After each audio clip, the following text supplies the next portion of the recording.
पाकिस्तान के अंदर जो मौजूदा रजीम है, इसके जो सहूलतकार हैं या मौजूदा रजीम के अंदर बैठे हुए जो किरदार हैं, ये इतने घिनौने हैं कि ये डिक्टेटर्स के नक्शे कदम पर चल रहे हैं। मिसाल के तौर पे मैं आपको दिखाता हूं कि एक वजीर आला है, वो लेकर जाता है हाई कोर्ट का ऑर्डर, यानी इस्लामाबाद हाई कोर्ट का ऑर्डर उसके पास है कि जाओ जाकर जेल में मुलाकात कर लो। वो जाता है जेल में इमरान खान से मुलाकात करने के लिए, सुहेल अफरीदी, और उसे रोक लिया जाता है, मुलाकात नहीं करने दी जाती। वो वहां सड़क पे बैठ जाता है, उसके साथ और लोग भी बैठ जाते हैं।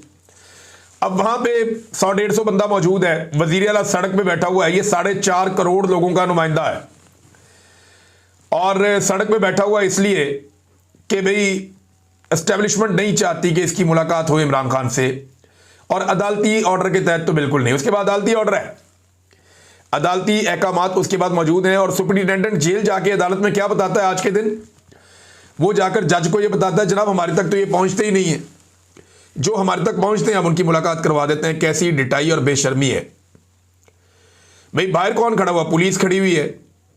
पुलिस किसी को जाने देगी तो कोई दरवाजे तक पहुंचेगा ना। जेल के दरवाजे तक 4-4 नाके लगाए होते हैं, किसी को भी जेल के दरवाजे तक पहुंचने नहीं दिया जाता। मुलाकातें सिर्फ इस बहाने होती हैं कि इमरान खान साहब का तोशाखाना 2 का केस चल रहा है, अगर वो ना चल रहा होता तो एक भी मुलाकात ना होती। 7 महीनों से इमरान खान साहब की कोई मुलाकात नहीं करवाई गई। इमरान खान साहब के बकौल गुज़िश्ता 9-10 महीनों में उनकी बेटों से उनकी एक ही बात करवाई गई है, एक ही मरतबा, वो भी 3-3 मिनट की, और उसके अंदर भी वो कह रहे थे जी प्रॉब्लम्स थी। अब मामला ये है कि वज़ीर आला वहां पे आके बैठा हुआ है और वो ये कहता है जी मेरे लीडर से मुलाकात करवाओ। उसके बाद वो उठता और वापस चला जाता है, लेकिन उसने कुछ बातें कही हैं, देखें उसके बाद रास्ते कौन से रह गए। पहले तो वज़ीर आला को सुन लेना कि उसने क्या कहा। वो ये कहता है वज़ीर आला कि मेरी मुलाकात नहीं करवाई जाती तब तक मामला आगे नहीं बढ़ेगा।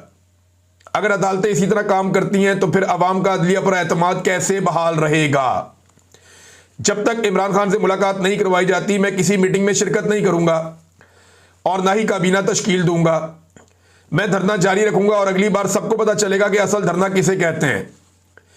अगर अदालतें अवाम की आवाज नहीं सुन रही तो अब फैसला अवाम ही करेगी।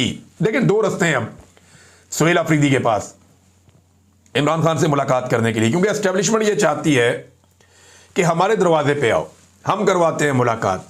ये जज क्या बेचते हैं, जजों की क्या औकात है।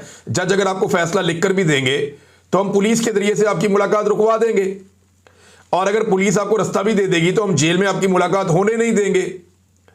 तो एस्टेब्लिशमेंट की यह ख्वाहिश है कि अगर मुलाकात करनी है जिसने भी, वो पहले हमारे पास आए, हमसे बात करे, फिर हम बताते हैं कि इमरान खान से जाकर क्या बात करनी है, फिर जाके मुलाकात कर लें, जैसे बहुत सारे लोग करते भी है ना मुलाकात। लेकिन यहां पे अब 2 रास्ते हैं सुहेल अफरीदी के पास। नंबर 1 रास्ता तो डील वाला रास्ता है, ये अच्छा बच्चा बन जाए और एस्टेब्लिशमेंट के सामने सरेंडर कर दे। अब यही काम करने की वजह से जो है वो गंडापुर साहब की कुर्सी चली गई, वो अच्छा बच्चा बन गए थे। लिहाजा सुहेल अफरीदी के लिए ये रास्ता अडॉप्ट करना थोड़ा मुश्किल है। दूसरा रास्ता यह है कि एहतजाज और अवामी ताकत का रास्ता, कि जनाब अब कोई रास्ता बाकी नहीं है, अदालतें ऑर्डर देती हैं, उनके ऊपर अमल दरामद नहीं होता, ना पुलिस ऑर्डर को मानती है, ना जेल का जो अमला है वो ऑर्डर को मानता है। एस्टेब्लिशमेंट वैसे ही उसे जूते के नोक के ऊपर रखती है अदालत के ऑर्डर को। लिहाजा छोड़ो अदालत के ऑर्डर को, अपना अवामी ताकत या पुरअमन एहतजाज के जरिए से कोई रास्ता निकालते हैं और प्रेशर बढ़ा के मुलाकात करते हैं। तो दूसरा रास्ता तो अब सुहेल अफरीदी के पास ये है। अब देखना यह है कि उन 2 रास्तों में से वो कौन सा रास्ता चुनते हैं। एक और चीज नाजरीन, ये जो टिकटॉक और हुकूमत है ना, ये अपने दादा के नक्शे कदम पे चल रहे हैं। दादा मैंने कहा तो याद रखिए कि दादा जो थे, सियासी दादा, वो जनरल ज़ियाउल हक थे मरियम नवाज के। क्योंकि पीपल्स पार्टी भी ये कहती रही और बहुत सारे ये लोग कहते रहे हैं, बल्कि मियां साहब खुद इसको बड़े फख्र समझते हैं कि इनके जो रूहानी वालिद हैं वो जनरल ज़ियाउल हक हैं, और जनरल ज़ियाउल हक ने ही इनको वो सियासत सिखाई है जो ये अब तक करते चले आए हैं। अब इंटरेस्टिंग बात यह है कि ज़ियाउल हक ने एक पाबंदी लगाई थी, और वो पाबंदी ये थी कि कैदी जो है वो सियासत नहीं कर सकते या सियासत पे गुफ्तगू नहीं कर सकते। यानी जितने कैदी हैं ना, चाहे वो थाने के अंदर बंद हैं, जेल के अंदर बंद हैं, वो सियासी गुफ्तगू नहीं कर सकेंगे, उन्हें इजाज़त नहीं है कि वो सियासी बातचीत कर सकें। ये ज़ियाउल हक ने एक पाबंदी लगाई हुई थी, क्योंकि ज़ियाउल हक अपने सियासी मुखालिफिन को डालता था जेल में, और उसने एक पाबंदी लगा दी कि जनाब जेल के अंदर जितने भी बंदे हैं वो सियासी गुफ्तगू नहीं कर सकते, ना लिख सकते हैं, ना बोल सकते हैं, ना कोई पैगाम दे सकते हैं। ये पाबंदी, सियासी बातचीत वो लोग नहीं कर सकते, ये पाबंदी ज़ियाउल हक ने लगाई थी।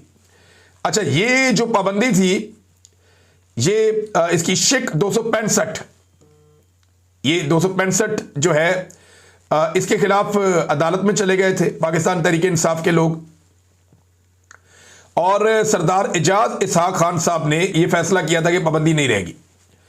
उन्होंने इजाजत दी थी कि कैदी सियासी बातचीत कर सकता है, पाकिस्तान में डेमोक्रेसी है, एक जमहूरी मुल्क है। ये क्या होगा, कैदी किताबें लिखते हैं, पूरी दुनिया के अंदर कैदी सियासत करते हैं, जेल के अंदर से लोग बहुत सारा कुछ करते हैं, लेकिन ये क्या हो गया कि सियासी गुफ्तगू नहीं कर सकता कैदी। तो एजाज इसहाक खान साहब ने यह फैसला दिया था कि यह पाबंदी नहीं लग सकती, लेकिन पंजाब हुकूमत ने दरखास्त दायर की ज़ियाउल हक के नक्शे कदम पे चलते हुए, और उसकी रूह को ताज़ा रखने के लिए और ज़ियाउल हक की जो सफाकियत है उसको ज़िंदा करने के लिए इन्होंने जनाब दरखास्त दे दी, अपील में चले गए, और अब एक बेंच बना और उसने जनाब वो फैसला मुअत्तल कर दिया। मैं आपको सिर्फ एक सुनवाता हूँ कि नवाज शरीफ ज़ियाउल हक के बारे में क्या कहता था, ज़रा ये सुने आप। Good presidents in the politics of this country, which have had very healthy impact, and I like to pursue those policies. Decency in politics, I think, is the first one to introduce in this country. लो जी, ज़ियाउल हक पहला आदमी है जिसने सियासत के अंदर बड़ी मुस्बत चीज़ें लेकर आया, बड़ी डिसेंसी लेकर आया, बड़ा कमाल उसने ज़ियाउल हक ने काम किया। मैं चाहूँगा कि उसकी इन पॉलिसीज़ को जारी रखूँ। ये नवाज शरीफ है, ये वो ज़ख्म है पाकिस्तानियों के सीने पर जिसे पाकिस्तानी हमेशा याद रखेंगे। शहीद अरशद शरीफ का जनाजा पाकिस्तान की तारीख के बड़े जनाजों में से एक था। पाकिस्तानियों ने बताया कि वो कौम का बेटा है, कौम उसके साथ खड़ी है और उसके कातिलों को कभी माफ़ नहीं करेगी। अरशद शरीफ साहब की वालदा ने कुछ नाम दिए थे और एक एप्लीकेशन दी थी जिसके मुताबिक वो चाह रहे थे कि FIR हो, लेकिन वो FIR अभी तक दर्ज नहीं हुई। और आज के दिन में आपको एक मरतबा फिर बता दूं कि शहीद अरशद शरीफ का मुकदमा पाकिस्तान की किसी अदालत में नहीं चल रहा। जो नाम अरशद शरीफ की वालदा ने दिए थे उनमें जनरल बाजवा साबिक army chief, general Nadeem Anjum साबिक DG ISI, और उसके बाद ISPR के ब्रिगेडियर शफीक मलिक, फिर ISI के brigadier Faheem Raza, DGC ISI major general Faisal Naseer, और ISI कर्नल रिजवान और ISI कर्नल नुमान। ये नाम दिए थे शहीद अरशद शरीफ की वालदा ने, लेकिन उनकी दरख्वास्त के ऊपर FIR आज तक नहीं हुई। आज नहीं तो कल इंसाफ तो होगा और ये कटहरे में आना पड़ेगा सारा मामला और जवाब देना पड़ेगा, क्योंकि पाकिस्तान के अंदर हमारे ऊपर ज़मीन तंग की गई, हमें बार बार हरासा किया, खौफजदा किया गया, बल्कि ये पैगामात पहुँचाया गया कि आपको कत्ल कर दिया जाएगा। और जिन हालात में शहीद अरशद शरीफ को पाकिस्तान छोड़ना पड़ा वो हालात भी सबके सामने हैं। उन्हीं हालात का सामना जो है वो दीगर कुछ सहाफ़ियों को भी करना पड़ा। साबिर शाकिर साहब जो हैं वो लगातार कई साल से ख़तरे में है, पाकिस्तान वापस नहीं जा पा रहे। जिन हालात में मैं रहा पाकिस्तान के अंदर वो कोई तसव्वुर भी नहीं कर सकता, बड़े भयानक हालात। फिर मैं पाकिस्तान से बाहर आया जिन हालात में, वो भी सब जानते हैं। मुईद पीरज़ादा साहब, आप वो देखें, पाकिस्तान नहीं जा सकते, उनको भी धमकाया गया, उनके लिए भी मुश्किल हालात पैदा किए गए। इसी तरह जो वजाहत सईद खान साहब हैं वो भी पाकिस्तान नहीं जा सकते। इससे पहले अहमद नूरानी साहब हैं और दीगर बहुत सारे जर्नलिस्ट हैं, शाहिद असलम साहब हैं, ज़ुबैर अली खान साहब हैं, और अभी मजीद कुछ सहाफ़ी पाकिस्तान से बाहर आ गए हैं और वो ये समझते हैं कि पाकिस्तान में उनकी जानें ख़तरे में है। लिहाजा ये पाकिस्तान की एस्टेब्लिशमेंट का एक घिनौना खेल है जिसे वो बड़े लंबे अरसे से खेल रहे हैं। इसे ख़त्म होना चाहिए और एक दिन ये ख़त्म हो जाएगा।